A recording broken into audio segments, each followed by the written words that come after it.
हमारे साथ जुड़े हुए हैं शक्तिमान मुकेश खन्ना जी। मुझे सीधे बात करते हैं कि जिस तरह से नोटबंदी को लेकर के पूरे देश में अफरा तफरी है, उनका क्या कहना है इस चीज़ को लेकर के। सर यहाँ पे आप देवास में इस कार्यक्रम में आए हैं सबसे पहले। हाँ, बस ये बच्चों के स्कूल के फंक्शन में आया हूँ, सालाना फंक्शन में, और उनके साथ मैं आज शाम बिता रहा हूँ। आपका सवाल क्या है? सर मेरा सवाल ये है कि जो देश में अभी नोटों को लेकर के जो पूरा मामला चल रहा है, सर क्या क्या देखिए, जब कोई भी अच्छा या बड़ा काम होता है तो उसके पीछे कोई ना कोई रुकावटें आती हैं, और ये रुकावट आ रही है, इसमें पब्लिक भी सफ़र कर रही है, सब सफ़र कर रहे हैं, लेकिन पब्लिक का हर बंदा ये भी जान रहा है कि जो कुछ भी किया गया उसका इरादा अच्छा है। भले करने में, एग्जीक्यूशन करने में शायद तैयारी नहीं होगी, लेकिन ये होना ज़रूरी था, और ये शुरुआत हुई है तो देश के अच्छे के लिए शुरुआत हुई। अगर हम कभी भी बोलते हैं कि अगर हम बच्चे को टीका लगाते हैं जन्म के बाद, बुखार भी हो जाता है 3-4 दिन, लेकिन बाद में ज़िंदगी भर उसको इम्यूनिटी मिल जाती है। तो कहीं ना कहीं मुझे लगता है कि ये डिमोनेटाइजेशन में आम आदमी सफ़र कर रहा है। मैं उनके दुख में साथ में हूँ उनके, पर मैं समझता हूँ वो लोग भी समझते हैं, और उनको समझना भी चाहिए कि ये होना था, और अगर मोदी जी ने नहीं किया तो आगे कोई नहीं करने वाला है। देश हमारा वहीं का वहीं पड़ा रहेगा।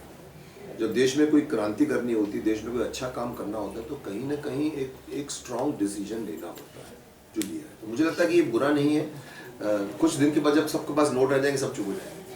सर ऐसा कहा भी जा रहा है कि मोदी जी का जो फरमान है, तानाशाही फरमान है, उसको लेकर क्या कहेंगे? सर, तानाशाही, मोदी जी से ज़्यादा बड़ा तानाशाह मैं हूँ। मैं तो कहता हूँ देश में डंडा होना चाहिए, क्योंकि देश में डंडा जब तक नहीं होगा, हम जो डेमोक्रेसी का जो नुकसान उठा रहे हैं, हम डेमोक्रेसी के बीच में ईमानदारी से थोड़ा सा हटकर बेईमानी की तरफ चले गए। आज लॉ बनता है तो लॉ को टूटने का नेक्स्ट डे एक लॉ बन जाता है। इसको तोड़ेंगे कैसे? अगर ये नोट छप गया, चल इसके नकली नोट कैसे बनाएंगे? ये डेमोक्रेसी नहीं रोकेगी, उसको डंडा रोकेगा। आप कानून का भय लाइए, आप कानून को एग्जीक्यूट करिए। 50 साल तक केस चलता रहता है, परिवार का सदस्य चला जाता है, उसको दिया जाता है, बाद में क्या फायदा उसका? Justice delayed is not justice. हफ्ते के अंदर नहीं, 6 महीने के अंदर हर कानून, हर जुर्म का फैसला होना चाहिए। कसाब की तरह अगर आपको 3 साल तक उसको जमाई बना के रखोगे तो it's not a good message. So मैं अगर आप उनको तानाशाह कहते हैं तो मैं कहता हूँ, अगर वो ईमानदारी में तानाशाही करेंगे तो मैं उनके साथ हूँ, पर ईमानदारी चाहिए। सर इससे थोड़ा अलग हटके सवाल, जैसे कि आज यहाँ पे आप स्कूल में पहुँचे हैं, और स्कूल को लेकर के सर शिक्षा की अगर बात करें, जो बच्चों को शिक्षा मिली जा रही है, सर किस तरह की आपके हिसाब से शिक्षा मिलनी चाहिए? शिक्षा बोझ बन गया है। शिक्षा उसको बोलते हैं कि जो लोग हंसते खेलते पढ़े। माँ बच्चे पर बोझ डालती है, स्कूल बच्चों पर किताबों का बोझ डालता है।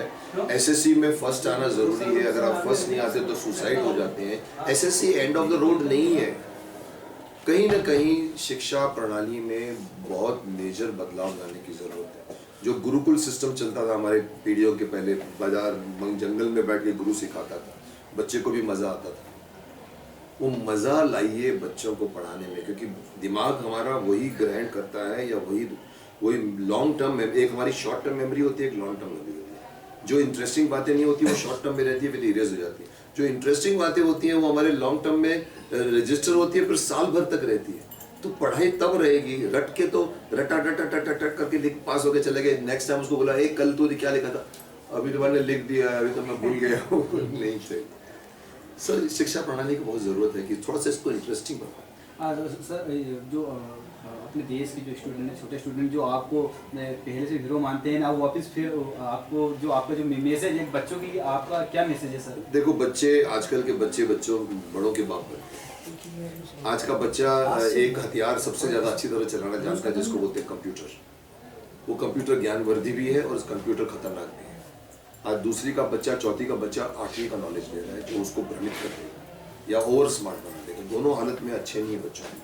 तो उसके लिए बच्चों का अगर मैं आज मैसेज दूँ तो उनको ये नहीं बोलूँगा सीधे बैठो, सीधे खड़े रहो, हो चुका है। मैं उनको बोलूँगा ये व्हाट्सएप को हटाइए, ये चिट चैट को हटाइए, ये फेसबुक को हटाइए।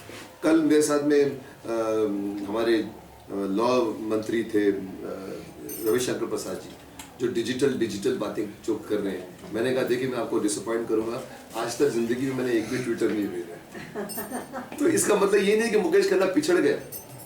आप भले डिजिटल कराइए, आप भले बच्चों को वो सिखाइए, पर बच्चों को मैं कहूँगा कि ये मेरे पास ऐसे बड़े 2 फोन है, मैं फोन को सिर्फ फोन की तरह यूज करता हूँ। यहाँ तो गुड मॉर्निंग सर जानता तक नहीं, किसी को सडनली मैं उसको मोटो देखना कौन है ये, good afternoon sir, hi how are you, एक को मैंने जवाब नहीं दिया, I used to like you, now I don't like you, I hate you, मैंने सुझाव नहीं दिया।